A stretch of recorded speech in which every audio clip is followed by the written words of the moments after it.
இந்திய கம்யூனிஸ்ட் கட்சியின் சட்டமன்ற கட்சி தலைவராக தலி ராமச்சந்திரன் தேர்வு செய்யப்பட்டிருக்கிறார்.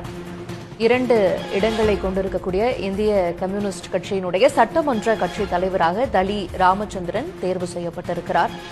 இன்று மாலை 4:30 மணிக்கு ஆளுநரை தாவேக தலைவர் விஜய் சந்திக்க இருப்பதாக திட்டமிடப்பட்டிருக்கின்றது. இதற்கிடையே இந்திய கம்யூனிஸ்ட் கட்சி நிபந்தனையற்ற ஆதரவினை தாவேகாவுக்கு ஆட்சி அமைப்பதற்கு வழங்கியிருக்கிறது.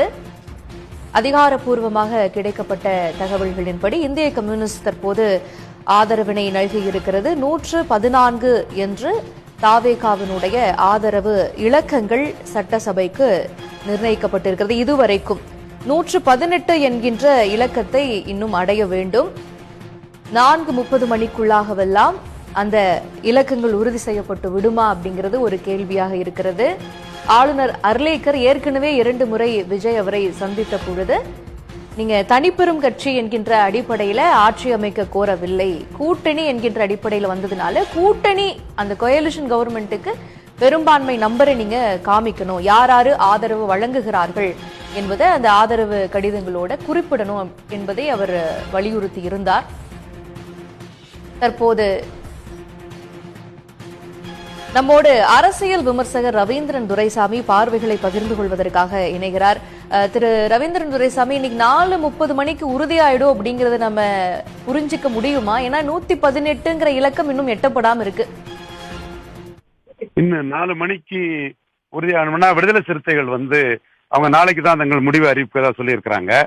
சிபிஎம்மும் சிபிஐயும் முடிவை அறிவிச்சுட்டாங்க. அதுல சிபிஐ நிபந்தனையற்ற ஆதரவு என்று கடிதத்தை கொடுத்துட்டாங்க.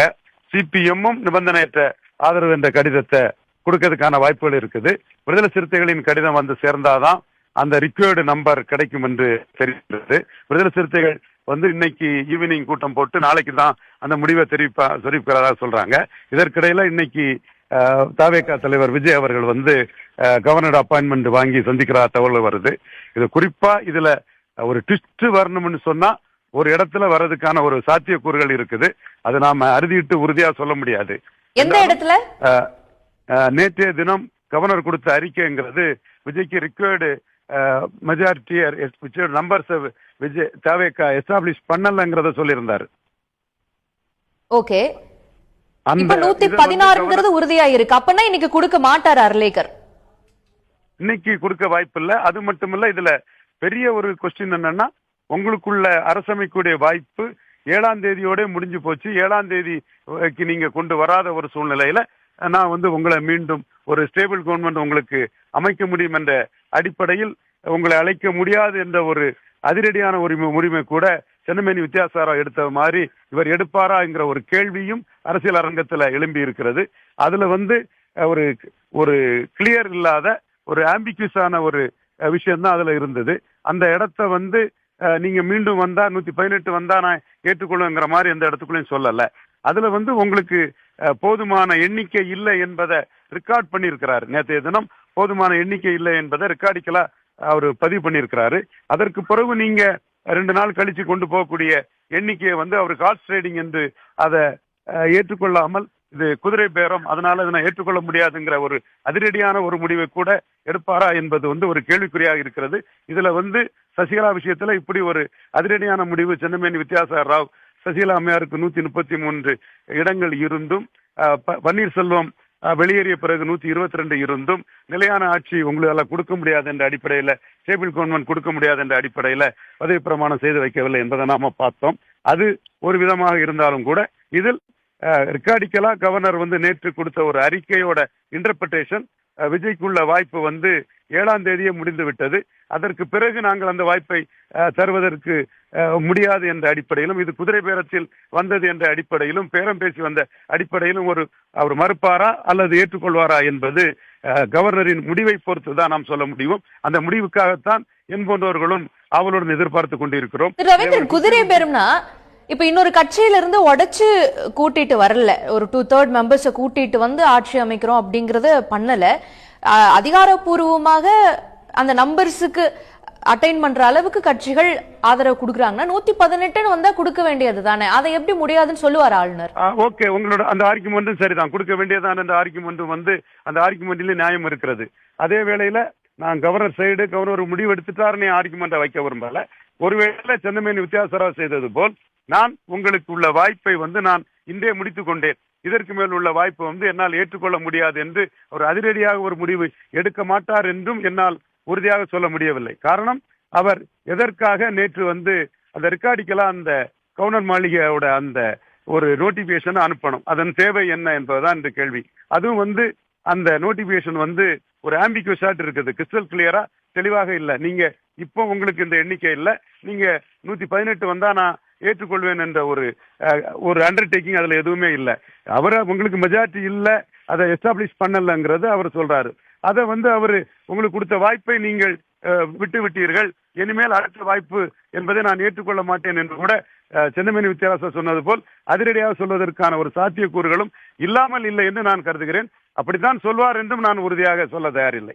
இப்ப வேற என்ன ஆப்ஷன்ஸ் இருக்கும்? இப்ப இவங்க ஆட்சி அமைக்க ஆளுநர் அழைக்கலன்னா வேற என்ன ஆப்ஷனுக்கு போவாரு?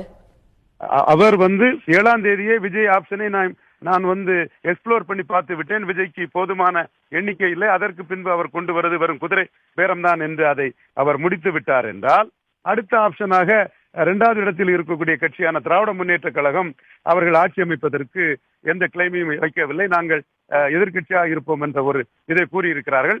அதே வேளையில் அவர்கள் ஒரு தீர்மானம் சூழ்நிலைக்கு ஏற்ப திமுக கழக தலைவர் மு.க. ஸ்டாலினுக்கு முடிவெடுக்கும் ஒரு அதிகாரம் அவருக்கு மு.க. ஸ்டாலின் கொடுத்து ஒரு தீர்மானம் நிறைவேற்றப்பட்டுள்ளது. இந்த சூழ்நிலையில் கவர்னர் 7ஆம் தேதியே விஜயின் வாய்ப்பு முடிந்து போய்விட்டது, இனிமேல் விஜய் வாய்ப்பு கேட்பது சரியாக இருக்காது என்ற ஒரு முடிவை எடுத்தார் என்றால், விஜய் உங்களுடைய வாய்ப்பு முடிந்து விட்டது, அடுத்து 2வது இடத்தில் இருக்கக்கூடிய ஸ்டாலின் கிளைம் பண்ணவில்லை, எனவே 3வது இடத்தில் இருக்கக்கூடிய எடப்பாடி பழனிசாமியால் ஆட்சி அமைக்க முடியுமா என்பதை பற்றி ஆய்வு பண்ணதற்கு கவர்னர் முன்வரலாம். இந்த இடம் தான் மிக முக்கியமான இடம்.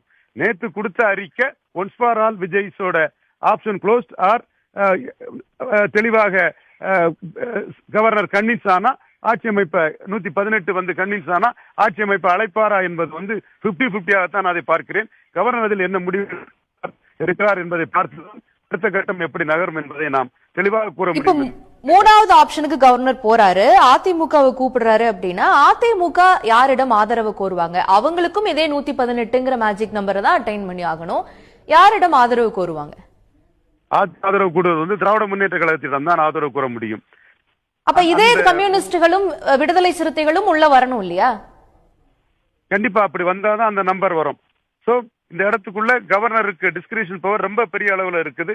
கவர்னர் என்ன செய்யறாருங்கிறது தான் எல்லோரும் பார்த்து கொண்டிருக்க வேண்டிய ஒரு விஷயம். கவர்னருக்கு அதிகாரம், டிஸ்கிரிஷன் பவர் தான் இந்த இடத்துக்குள்ள முடிவு பண்ணும். அவர் so many ifs and buts. நம்ம முதல்ல இதுல பார்க்க வேண்டியது நேற்று கொடுத்த அந்த கவர்னருடைய அந்த நோட்டிபிகேஷன், அந்த பிரஸ் ரிலீஸ் என்பது ஒன்ஸ் ஃபார் ஆல் விஜயோட அரசமைக்கக்கூடிய முடிவை ஆய்வு பண்ணி முடித்து விட்டாரா, அல்லது ரிக்வயர்டு நம்பர் வந்தால் மேலும் அவருக்கு ஒரு வாய்ப்பு கொடுப்பாரா என்பதுதான் இப்போது கேள்விக்குறி. அதுல ஒரு ஆம்பிகுவஸாட் அதை பற்றி குறிப்பிடப்படாமல் இருக்கிறது. அவர் அப்படி ஒரு அறிக்கை கொடுத்ததும், அது தொடர்பாக ரிபப்ளிக் டிவியில் பேட்டி கொடுத்ததும் ஒரு பெரிய அளவுக்கு அரசியல் அதிரடி ஏதாவது இருக்குமா என்ற எண்ணத்தை விதைக்கிறது. முழுமையாக நான் இதை இப்படித்தான் இருக்கும் என்று கூறவில்லை. 50-50 என்ற அடிப்படையில் நான் அதை பார்க்கிறேன். இல்ல, அந்த தொலைக்காட்சி பேட்டியில கூட நம்பர் வந்தா கூட்டணி ஆட்சின்னு சொல்லி இருக்கிறாங்க, அதனால அந்த நம்பர் கொடுத்தா ஆட்சி அமைக்கலாங்கிற மாதிரி தானே சொல்றாரு. அந்த நம்பர் சொல்லும் போது அவர் கார்ட்ஸ் ட்ரேடிங்கை பற்றியும் சொல்லி இருக்கிறாரு. அந்த குறிப்பிட்ட நாளுக்குள்ள அவர் நண்பர் வாழனால இது கால்ஸ் ட்ரேடிங்ல வந்த நண்பர். கால்ஸ் ட்ரேடிங் என்பதை எம்எல்ஏக்கள் தான் குதிரை பேரம்னு சொல்லல, கட்சியே குதிரை பேரம்னு கூட கவர்னர் சொல்ல மாட்டார் என்று சொல்ல முடியாது. அவ்வளவுதான். நிச்சயமாக நிறைய கோணங்களும் புதிர்களும் இதில் இருக்கிறத நம்ம பார்க்கிறோம். இணைந்தமைக்கு நன்றி திரு ரவீந்திரன் துரைசாமி. நான் பார்க்கிறேன், பொறுத்திருந்து பார்ப்போம்.